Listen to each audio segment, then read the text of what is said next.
વચન બળ બહુ મોટી વસ્તુ છે. વચન બળ, વચન બળ, વચન બળ એટલે શું? આ બોલ ઉપર દાદાએ કહ્યું છે ને ગુનાની બાબત, એમ જ આવી જાય છે. બંને પ્રકારના બોલમાં ના હઈએ. શું?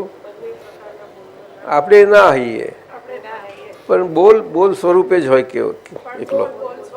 પછી એ છૂટા પડી ગયા આપણે. શું? ત્યારે એમાં બળ હોય છે, ત્યારે એમાં બળ હોય છે. અને આપણે આપણા જ કોન્ટેક્ટથી આ બધું ધીમે ધીમે એમ તો ડેવલપ ના થાય. બહારથી કરવા જઈએ તો એટલું ન થાય. મૂળ અંદરથી છે બધું. એટલે તો આ ઇનર સાયન્સ કહ્યું ને દાદાએ, અંદરનું વિજ્ઞાન છે. અને વચનબળ તો વચ્ચેની લિંક છે આખી, આત્મા અને અનાત્મા વચ્ચેની બહુ મોટી મહત્વની લિંક છે. એ કયા પ્રમાણથી છે જ જોવાનું.